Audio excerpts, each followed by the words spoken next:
अब रुक जा।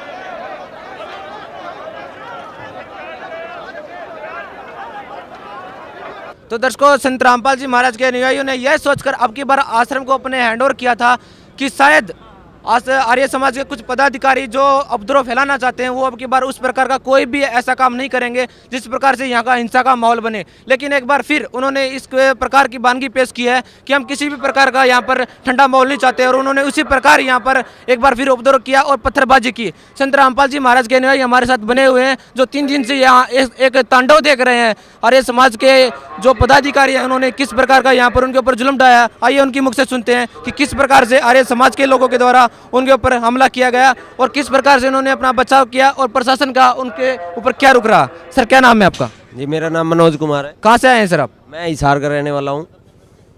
सर, जैसे कि हमने देखा कल आर्य समाज के कुछ पदाधिकारियों द्वारा आपके आश्रम के ऊपर हमला किया गया है, क्या कहना चाहेंगे? किस प्रकार का एक अभी हमने जैसे कि हम पहले दिन देख रहे थे बहुत ही शांत माहौल यहाँ पर बना हुआ था, लेकिन अचानक आर्य समाज के कुछ पदाधिकारियों द्वारा आपके आश्रम के ऊपर हमला कर दिया गया, तो क्या कहना चाहेंगे सर आप? जी, हमें परसों जब पता चला कि सतलोक आश्रम करौंथा हमें वापस मिल चुका है तो हमें बहुत खुशी थी और हम अपने घरों से बड़े खुश होकर यहाँ सफाई करने के लिए आए। यहाँ पहुँचे हम तो थोड़ी देर में ही हमें 2 या 3-4 घंटे बाद ही आर्य समाजियों ने घेर लिया। पुलिस के सामने ही वो सामने खेतों से आए और हम अंदर अपना सफाई कर रहे थे, उन्होंने हम पे पत्थरबाजी शुरू कर दी, जिससे हमें फिर वही चीज़ याद आई जो 2006 में हुई थी। और हम अंदर कैद थे, अपने घर में थे, अपने घर को साफ करने में लगे हुए थे, लेकिन ये लोग बदमाश हैं, 1 नंबर के बदमाश हैं। आप भी चाहते तो हमला कर सकते थे, लेकिन आपकी तरफ से कोई रिस्पॉन्स नहीं दी गया, आपने किसी भी प्रकार का कोई विरोध नहीं किया कि आप हमारे ऊपर पत्थर करें, हम भी आपके ऊपर पत्थर करेंगे। क्या कारण था कि आपने उनका विरोध नहीं किया? हम संत रामपाल जी महाराज जी के शिष्य हैं और उन्हीं के आदेश पे ही सब कुछ करते हैं। संत रामपाल जी महाराज के अनुसार ये भी हमारे भाई हैं। संत रामपाल जी ये कहते हैं कि ये जो पूरा जगत है उन्हीं एक परमात्मा के बच्चे हैं, हम सब एक भाई हैं, और उनके ये आदेश थे कि ये पत्थरबाजी करें या कुछ भी करें, हम कानून की कार्रवाई को देखेंगे। इसलिए हमने कोई पत्थरबाजी नहीं की, हम अंदर बैठे थे आराम से, सिर्फ गवर्नमेंट को देख रहे थे कि गवर्नमेंट क्या कर रही है। सतलोक आश्रम करौथा को सुप्रीम कोर्ट के आदेश अनुसार यहाँ पर खोला गया है, तो क्या कहना चाहेंगे किस प्रकार का रुख होना चाहिए प्रशासन का, और क्या यह एक सुप्रीम कोर्ट की अवमानना नहीं है? प्रशासन का रुख ये होना चाहिए कि हम भगत हैं, हम भक्ति करना चाहते हैं, हमारा आश्रम है, हमारा आस्था का मंदिर है, तो हम यहाँ भक्ति करते रहें और ये हमें एक सिक्योरिटी दें जिससे कि हमें भी ये फील हो कि हम एक आज़ाद भारत के नागरिक हैं। आपको क्या लगता है कि प्रशासन की तरफ से यहाँ पर कड़े इंतजाम किए गए थे आपको सुरक्षित रखने के लिए? कुछ इंतजाम किए थे, पुलिस वाले थे, लेकिन फिर भी वो उनको रोक नहीं पा रहे थे। कुछ ही 100, 200, 500 जो आर्य समाजी थे, क्या पुलिस वाले उन्हें नहीं रोक सकते थे? लेकिन क्यों नहीं रोका? क्यों पथराव किया? उनके सामने पथराव हुआ। तो मैं ये कहूँगा सरकार से, प्रशासन से, पुलिस से कि सुप्रीम कोर्ट के जो ऑर्डर हैं उसकी इज्जत करते हुए हमें सुरक्षा दी जाए और हमें, ताकि हम अपनी भक्ति कर सकें, आज़ाद भारत के नागरिक हम अपने आप को फील कर सकें।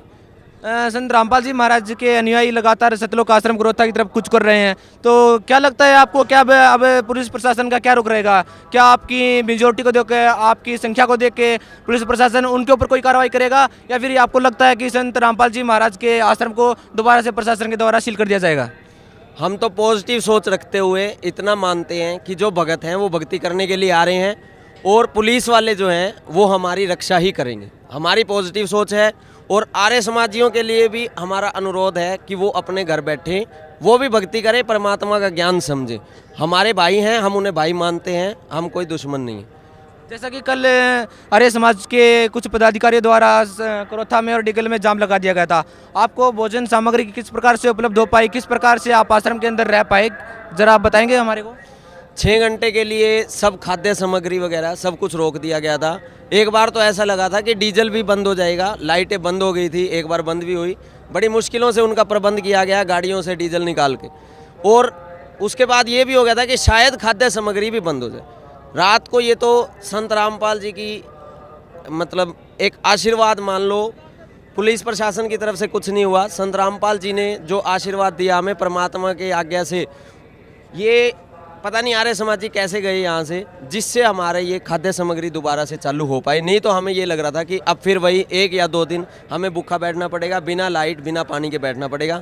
अंदर छोटे छोटे बच्चे थे, औरतें थी, उनको देख के हमें बड़ा दुख हो रहा था कि ये ऐसा प्रशासन है, ऐसे आर्य समाज जी हैं जिनके कारण फिर से भक्तों को एक दुख का सामना करना पड़ रहा है। तो दर्शकों, आपने देखा कि किस प्रकार से संत रामपाल जी महाराज के अनुयायी प्रशासन से उम्मीद कर रहे हैं, एक आशा की किरण लिए बैठे हैं कि प्रशासन अब की बार वैसा कुछ नहीं करेगा जिस प्रकार से 2006 में उनके साथ किया गया था, उनका आश्रम खाली करवा दिया गया था। वे प्रशासन से उम्मीद करते हैं कि वो हमारे साथ न्याय करेंगे और संत रामपाल जी महाराज के अनुयायी को सुरक्षित रखेंगे। जैसा कि आप जानते हैं, संत रामपाल जी महाराज के अनुयायी लगातार 3 दिन से सतलोक आश्रम करोथा के अंदर ठहरे हुए हैं।